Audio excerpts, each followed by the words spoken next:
Assalamualaikum warahmatullahi wabarakatuh. Saya Vicky Asabuljana, mahasiswi tingkat 3 jurusan Bimbingan dan Konseling Islam UIN Sunan Gunung Jati. Saya akan memberikan informasi mengenai dampak sosial yang terjadi akibat COVID-19 di Indonesia dan juga peran konselor di era new normal saat ini. Kasus COVID-19 pertama kali diidentifikasi di Indonesia pada tanggal 2 Maret 2020. Dengan DKI Jakarta, Jawa Timur, dan Sulawesi Selatan sebagai provinsi yang paling terpapar. Presiden Jokowi berpesan, jangan sampai kita masih merasa normal atau baik-baik saja, padahal itu merupakan hal yang berbahaya sekali. Kita harus tetap menerapkan physical distancing, social distancing, dan juga menjauhi kerumunan ketika berada di keramaian. Selain itu, kita tetap menggunakan masker ketika berada di luar. Selain dari dampak kesehatan dan juga ekonomi, banyak sektor lain yang juga mengalami penurunan akibat adanya pandemi ini. Salah satunya adalah sektor sosial. Salah satu dampak sosial yang terjadi saat ini adalah bagaimana seorang ibu yang melahirkan di rumah sakit. Pasalnya, ada sebuah kasus yang saya rangkum dari BBC Indonesia, yaitu ibu yang baru saja melahirkan anaknya terpaksa untuk tidak bisa memberikan ASI kepada anaknya. Dampak sosial lainnya adalah karena banyaknya sekolah dan juga perkantoran yang ditutup, maka segala aktivitas banyak yang dilakukan di rumah. Kemudian peran seorang perempuan, apalagi yang sudah memiliki keluarga, itu sangat diperlukan. Mengapa ini menjadi sebuah permasalahan? Karena anjuran budaya di Indonesia itu banyak yang mengatur atau menerapkan bahwa istri itu yang bertanggung jawab untuk segala kegiatan di rumah, misalkan mencuci piring, menyuci baju, menyapu, mengepel, dan lain sebagainya. Seperti yang disebutkan oleh Presiden Jokowi bahwa salah satu sektornya itu adalah sektor ekonomi. Banyaknya PHK secara masif yang dilakukan oleh perusahaan-perusahaan karena penghasilan di perusahaan tersebut menurun. Karena satu-satunya penghasilan oleh karyawan tersebut itu henti. Sedangkan keluarga di rumah tetap membutuhkan uang untuk makan sehari-hari dan juga kebutuhan anaknya. Akan tetapi Indonesia mengeluarkan inisiasi lain, yaitu dengan adanya Kartu Prakerja. Kartu Prakerja itu merupakan sebuah kartu yang digalakkan dalam rangka program pelatihan dan pembinaan warga negara Indonesia yang belum memiliki keterampilan. Dilihat dari berbagai macam permasalahan dari bidang sosial, ekonomi, dan juga kesehatan yang terjadi di Indonesia, maka di sini peran penyuluh untuk membantu pemerintah dalam memberikan edukasi pada masyarakat. Ada 3 hal yang berkaitan erat untuk menunjang kesejahteraan hidup kita. Yang pertama adalah subjective well-being, yang kedua economic well-being, yang ketiga adalah physical well-being. Nah, kesejahteraan hidup itu atau well-being adalah sebuah kondisi di mana individu memiliki sikap yang positif terhadap diri sendiri dan juga kepada orang lain. Dia mampu membuat keputusan sendiri dan juga mengatur hidupnya. Menurut Eginer, Onkoksu, dan juga Shigeru Oishi pada tahun 1997, subjective well-being itu mengacu bagaimana orang mengevaluasi hidup mereka. Untuk dapat mengetahui seseorang bahagia atau tidak terhadap hidupnya, maka orang tersebut akan diminta menjelaskan tentang keadaan emosinya dan bagaimana perasaannya tentang dunia sekitar dan juga dirinya.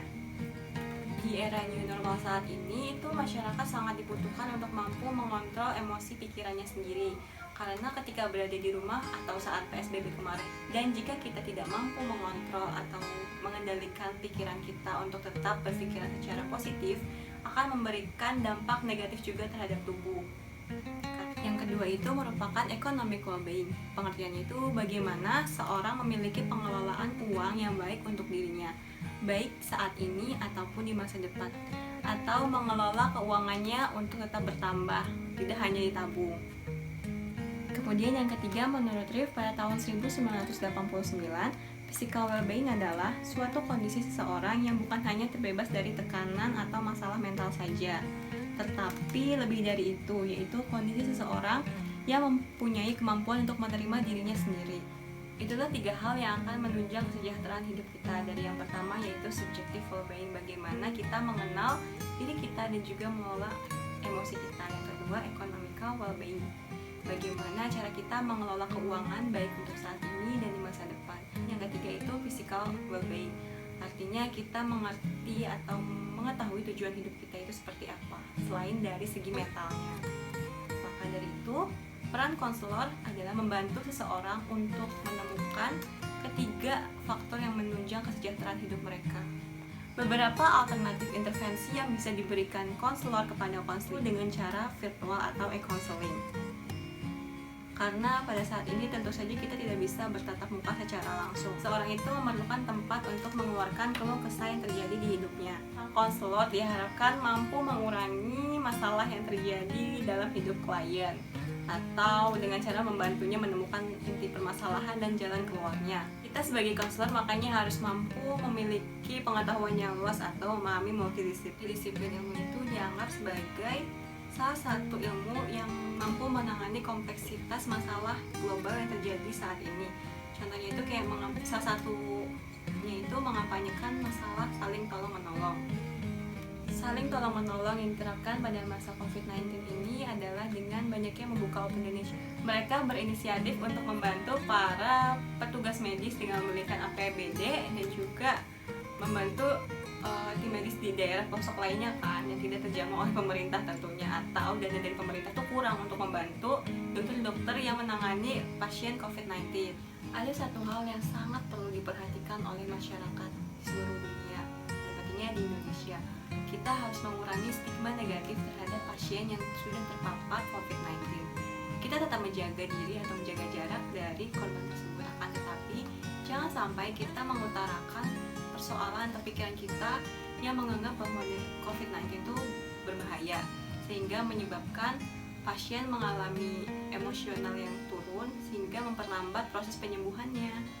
Permasalahan sederhananya tidak untuk pasien yang sudah terkena COVID atau masih dalam pengawasan nih. Banyak orang-orang yang langsung memberikan stigma bahwa orang tersebut itu harus dijauhi, padahal kita bisa memberikan support dengan memberikan makanan pada orang yang dalam pengawasan untuk tetap mendukung bahwa ia tetap bisa baik-baik saja di masa karantinanya.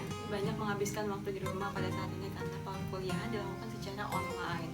Dan kita bisa memanfaatkan media sosial untuk memberikan informasi mengenai materi perkuliahan yang kita dapatkan. Dan saya sendiri sebagai seorang konselor itu berusaha memberikan informasi mengenai kesehatan mental dan juga cara mengelola pikiran yang positif. Misalnya untuk teman-teman yang menggunakan Instagram atau juga TikTok, itu sesekali bisa digunakan untuk memberikan informasi tentang pengetahuan yang kita dapatkan. Ketika kita berbagi informasi di sosial media, tentu saja kita tidak akan merasa rugi dong, karena sejatinya ilmu itu tidak akan berkurang ketika dibagikan. Malah kita akan mendapatkan pahala dari Allah Subhanahu wa Ta'ala.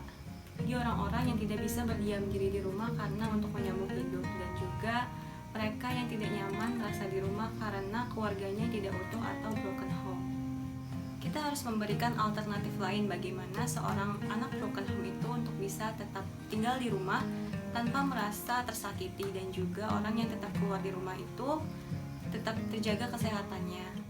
Untuk orang-orang yang masih bisa tinggal di rumah dengan keadaan nyaman, kita sedikitnya harus lebih banyak bersyukur.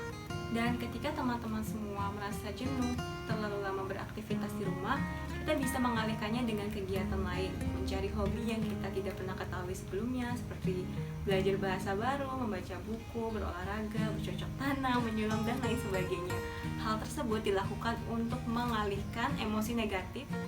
Jadi teman-teman, itu beberapa dampak sosial yang terjadi ketika adanya COVID-19 di Indonesia, dan juga peran konselor di era new normal saat ini. Siapapun kamu, terlepas dari segala keburukan yang kita miliki, jadilah orang yang bermanfaat untuk orang di sekitarnya. Saya rasa apa yang saya sampaikan ini dapat bermanfaat untuk teman-teman semua. Mohon maaf jika ada kesalahan dan juga kekeliruan informasi yang saya berikan untuk teman-teman semua.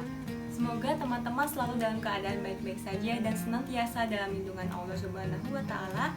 Jangan lupa untuk tetap menggunakan masker ketika berpergian, tetap mencuci tangan setelah pergi dari. Sampai jumpa di video selanjutnya, dan terima kasih sudah mendengarkan. Assalamualaikum warahmatullahi wabarakatuh.